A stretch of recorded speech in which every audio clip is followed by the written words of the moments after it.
Hello. We missed you. Yes, we are recovering still from a cold, which we both caught.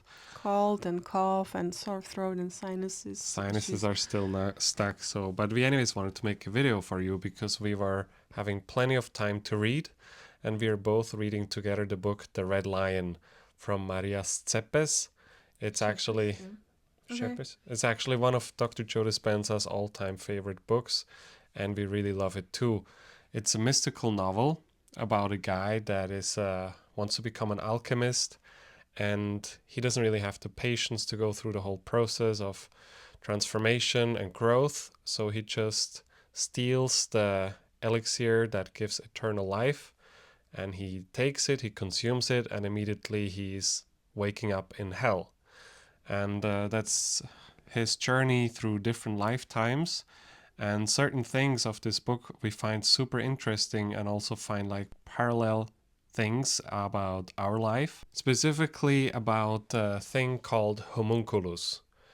It is a word that is known in alchemy that means a thing that is created artificially that is trying to mimic human life. And the idea is that you're able, with that homunculus, with that clone that is basically just blackness, but it's pure intelligence. Homunculus is artificial intelligence. Yeah, that's the parallel which we found to our life. It's actually not parallel. It was in the past name for AI. Like now, right? Yeah. As we read, we both agreed. I don't know who was first. You are. That it really reminds us a lot AI, homunculus, so you can study it on Google and so on. It really is the source of eternal wisdom in sense of mind wisdom, like a logical, memorable wisdom. All history, all existence, there's all the wisdom within that homunculus. It's like this creature.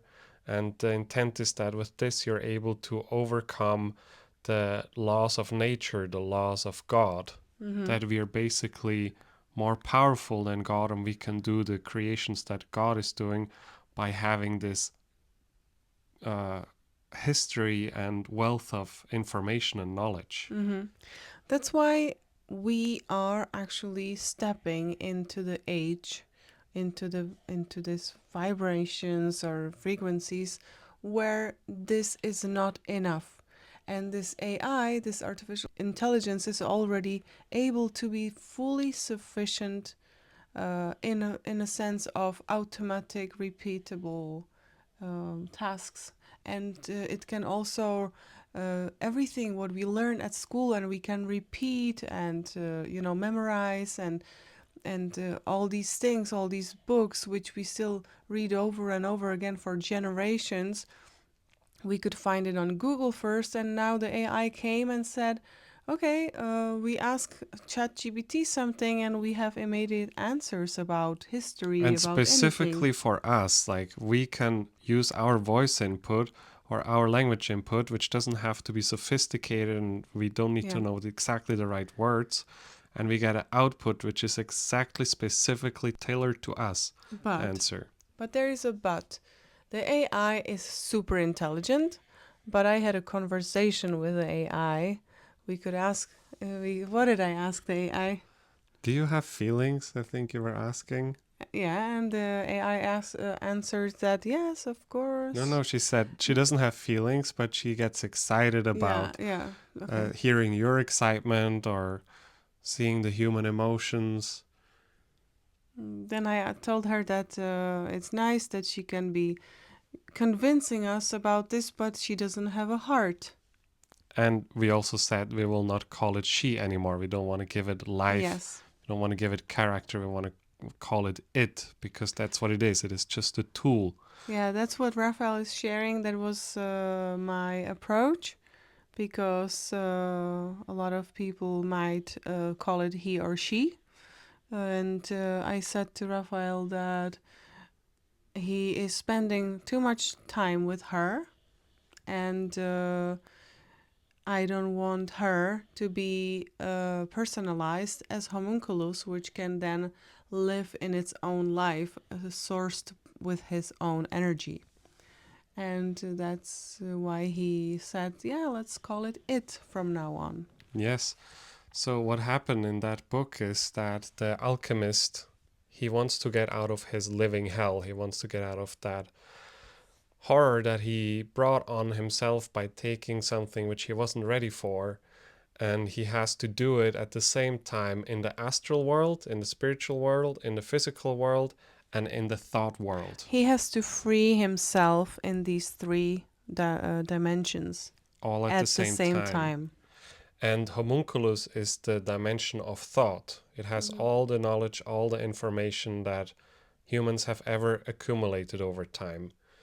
And he's making a connection with that homunculus because it has all the wisdom. It tells him, you have to go here now. You have to speak to this person. You have to knock at this door.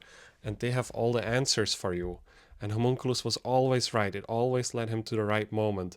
But it never considered the plane of spirituality or the plane of the physical body of the earth. It wasn't important for homunculus, right? Because it is artificial intelligence, and it is not alive from these planes, so it is never considering these planes. And it thinks it knows all. It has all the knowledge. It and does. That is it does.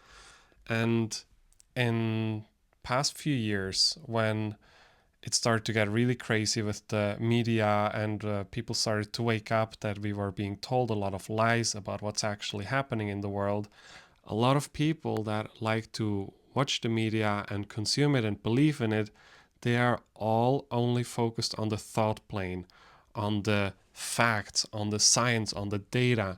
They never consider the physical plane or the spiritual plane. Mm-hmm. Especially his friends in Switzerland.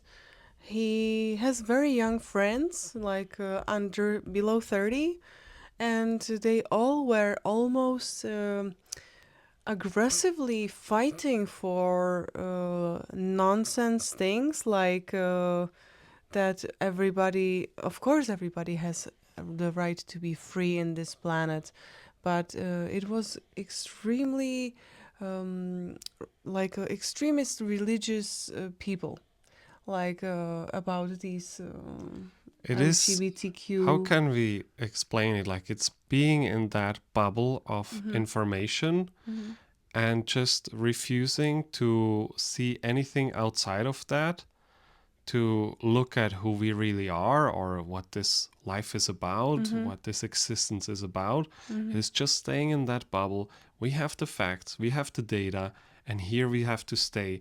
And all the people that are just they're around and they're weird and they have different opinions and it doesn't make sense to them, it's hard for them. They try to get them into that bubble.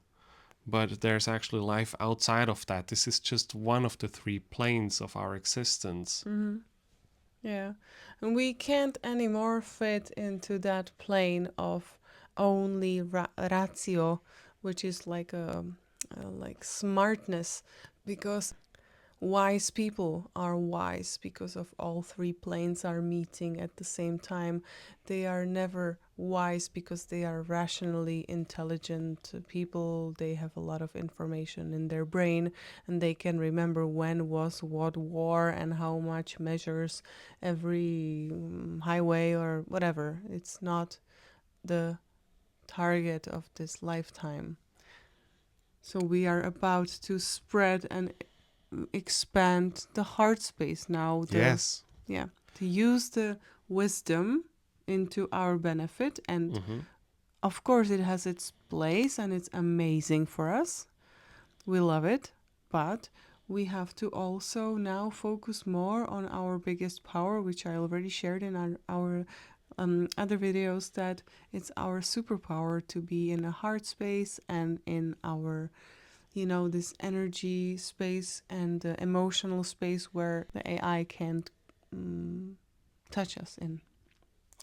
And it's so important that we are able to also detach and disconnect from that thought form, from that homunculus, Because if we're constantly attached to it, we become its slave and we have to serve it the entire lifetime.